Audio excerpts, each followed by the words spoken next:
Hi friends, मैं आशीष चौधरी आपका स्वागत करता हूं आपके प्यारे से चैनल कैप्चर फिजिक्स में।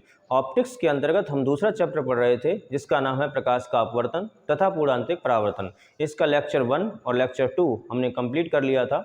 उसी क्रम में इसका जो लेक्चर 3 है वो मैं आपके समक्ष लेकर आया हूँ। तो आज इस लेक्चर में हम समझेंगे कि प्रकाश के उत्क्रमणीयता का सिद्धांत क्या है, यानी principle of reversibility of light किसे कहते हैं। और साथ ही साथ हम ये भी देखेंगे कि जब कोई प्रकाश कण एक माध्यम से दूसरे माध्यम में जाती है तो उन दोनों माध्यमों का जो अपवर्तनांक है यानी जो रिफ्रैक्टिव इंडेक्स है वो एक दूसरे को किस प्रकार रिलेट करता है। तो यहाँ पहले मैं आपको उत्क्रमणीयता का मीनिंग थोड़ा क्लियर कर दूँ।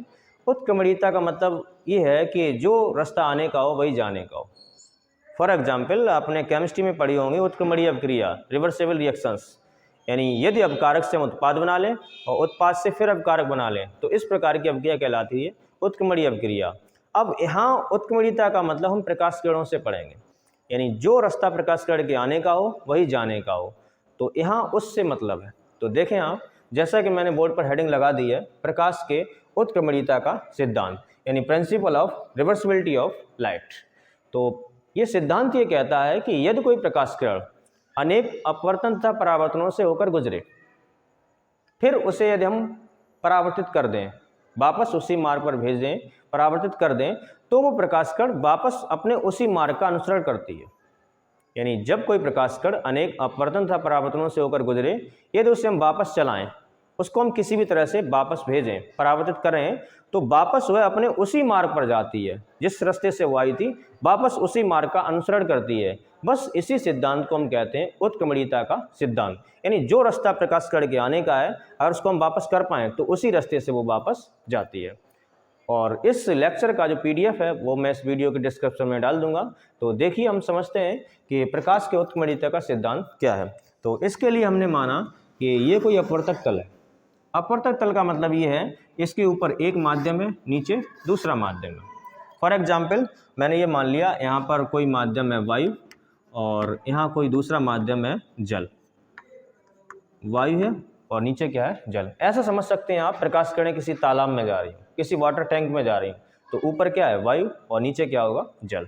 वही सिचुएशन कुछ यहाँ बन रही है।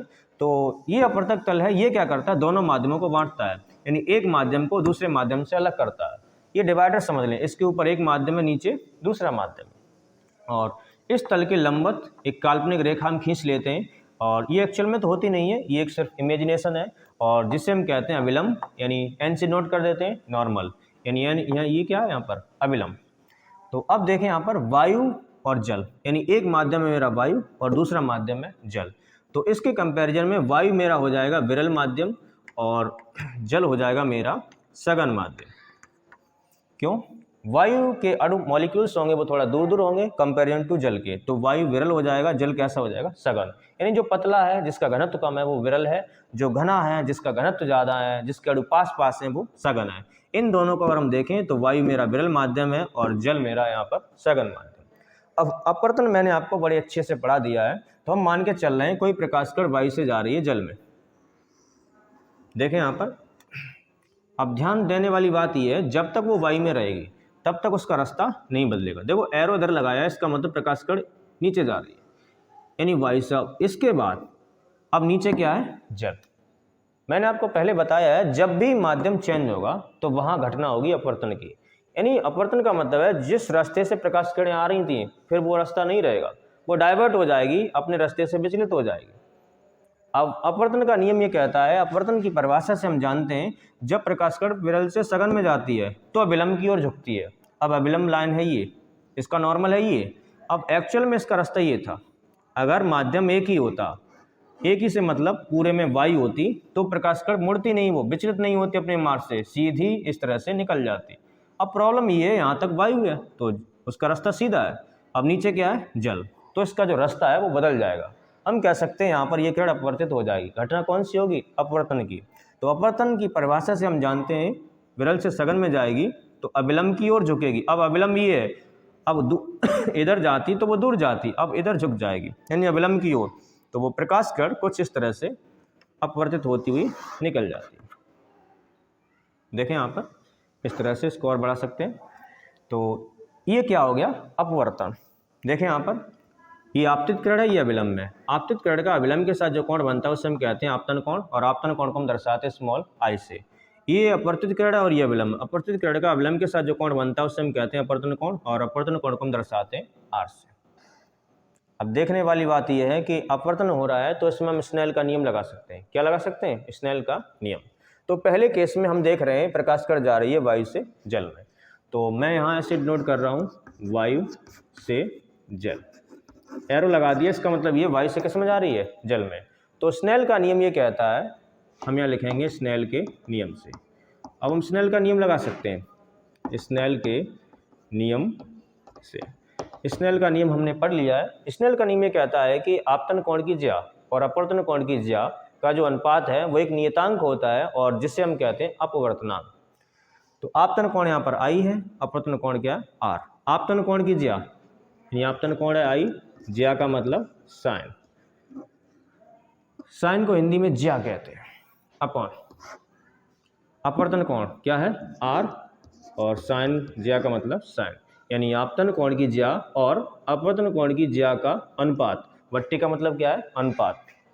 एक नियतांक होता है और उस नियतांक को हम कहते हैं अपवर्तनांक, और अपवर्तनांक को हम एन या म्यू से नोट करते हैं। ये हम पढ़ चुके हैं। देखें यहाँ पर, अब देखने वाली बात ये है वायु से किस में जा रही है? जल में। तो हमने ये मान लिया वायु की स्पेलिंग एयर है, तो इसको हमने मान लिया ए, और वाटर जल यानी डब्ल्यू, यानी एयर से किस में जा रही है? वाटर में। अब देखो इसमें हम यहाँ लिखेंगे एयर टू वाटर। अब यहाँ से हमें समझ में आ रहा है कि एयर से किस में जा रही है? वाटर में। वायु से किस में जा रही है? जल में। इसको हम पढ़ेंगे क्या? वायु के सापेक्ष जल का अपवर्तनांक, यानी एयर के रेस्पेक्ट वाटर का रिफ्रैक्टिव इंडेक्स, यानी वायु के सापेक्ष जल का अपवर्तनांक। तो पहले केस में हमने देखा प्रकाश कण जा रही है वायु से जल में। अब अपवर्तन हो रहा है, तो जहाँ अपवर्तन होता है वहाँ हम स्नेल का नियम लगा सकते हैं। स्नेल का नियम कहता है आपतन कोण की ज्या और अपवर्तन कोण की ज्या का अनुपात एक नियतांक होता है, और उसी नियतांक को हम कहते हैं अपवर्तनांक, और अपवर्तनांक को हम दर्शाते हैं स्मॉल एन से।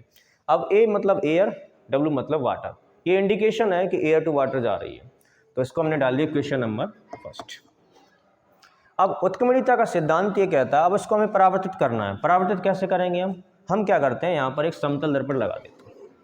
समतल दर्पण वही है जो तुम रोज देखते हो, आईना समतल दर्पण है वो एक। तो यहाँ क्या कर दिया मैंने, एक समतल दर्पण लगा दिया। समतल दर्पण क्या है? जिसका जो परावर्तित तल है वो समतल हो, और पीछे पॉलिश कर दी। तो ये यहाँ पर क्या लगा दिया है? समतल दर्पण, यानी प्लेन मिरर। तो जैसे ही समतल दर्पण रखेंगे तो जो किरण इधर आ रही है वो इससे टकरा के कैसी हो जाएगी? परावर्तित हो जाएगी, वापस इस रास्ते से, यानी जिस रास्ते पर आई वापस उसी रास्ते पर लौट जाती है। यही सिद्धांत कहलाता है प्रकाश की उत्क्रमणीयता का सिद्धांत। अब ध्यान देने वाली बात यह है कि समतल दर्पण अब टकराने के बाद ये किरण हो जाएगी आपतित किरण, और फिर ये हो जाएगी अपवर्तित किरण। आप देखो सघन से किस में जा रही है? विरल में। तो इसका रास्ता एक्चुअल में ये था, अब विलंब से क्या हो गई है? दूर हट गई। तो इस बार क्या हो गया? केस पलट गया। अभी क्या हो रहा था? प्रकाश किरण जा रही थी वायु से जल में, पहला केस मैंने देखा। दूसरी बार ये है अब जल से किस में जा रही है? वायु में।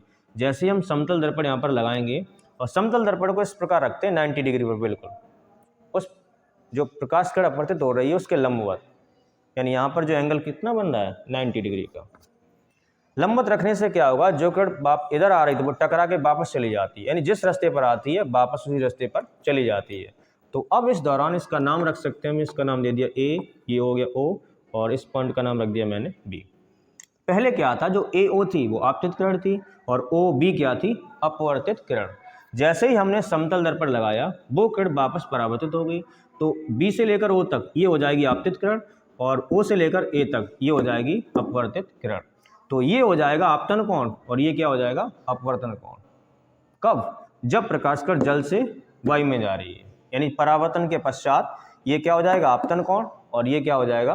अपवर्तन कोण। तो दूसरे केस में हम देख रहे हैं जल से किस में जा रही है? वायु में। जल से किस में जा रही है? वायु में। और यहाँ कौन सा सिद्धांत लग गया है?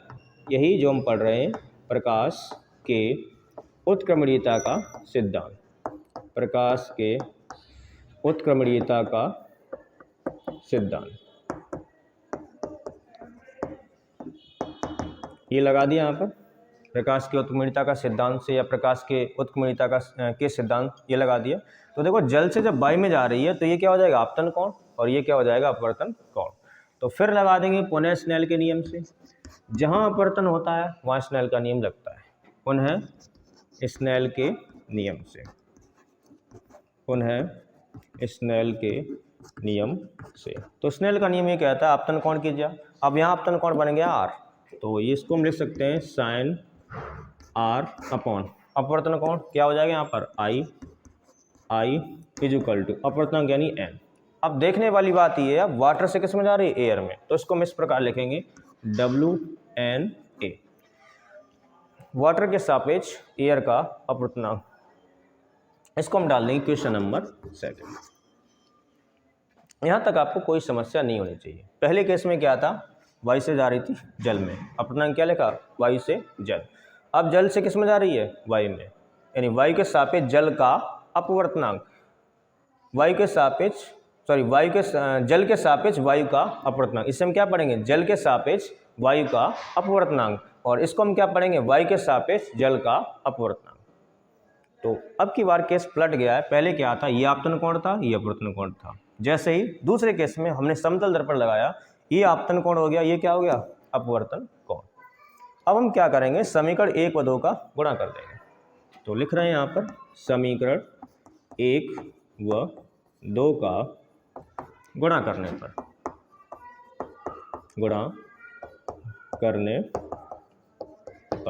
तो जब गुणा करेंगे तो LHS का LHS में और RHS का RHS में, यानी बाएं पक्ष का बाएं पक्ष से गुणा और दाएं पक्ष का दाएं पक्ष से गुणा करते हैं। तो इसका LHS है साइन I बट्टे साइन R मल्टीप्लाई, और इसका LHS क्या है, sine R upon sine I is equal to, अब RHS का RHS से, तो इधर क्या आई है, ANW मल्टीप्लाई WNA। अब देखने वाली बात ये है, साइन R से साइन R कट गया, साइन I से साइन I कट गया, यानी LHS में क्या बचा, ओनली 1 बचा। इसके बाद हम इधर कर दे रहे हैं, आप इधर देख सकते हैं, तो इधर क्या बचा, ओनली 1, तो यहाँ ओनली बचा है 1 इज इक्वल टू, यहाँ क्या बचा, ANW, यानी ANW multiply WNA implies that करके हम क्या कर रहे हैं, यहाँ से ANW की वैल्यू निकाल ले रहे हैं। जब ANW की वैल्यू निकालेंगे तो ये मल्टीप्लाई में इधर किस में आ जाएगा, डिवाइड। तो इसको मैं ऐसे करके लिख दिया, ANW इज इक्वल टू हो जाएगा 1 अपॉन, ये नीचे आ जाएगा डिवाइड में, तो ये हो जाएगा, ये नीचे आ जाएगा WNA। तो ये एक रिलेशन निकल आया अपवर्तनांकों से संबंधित, यानी वायु के सापेक्ष जल का अपवर्तनांक, ANW को हम क्या पढ़ेंगे, वायु के सापेक्ष जल का अपवर्तनांक बराबर होगा 1 अपॉन जल के सापेक्ष वायु के अपवर्तनांक के, यानी कोई दो माध्यमों में जो अपवर्तनांक है उसको हम 1 अपॉन करके लिख सकते हैं। तो इस तरह उम्मीद करता हूँ आपको ये वीडियो अच्छी लगी होगी, और साथ ही साथ आप मेरे चैनल को सब्सक्राइब जरूर कर लें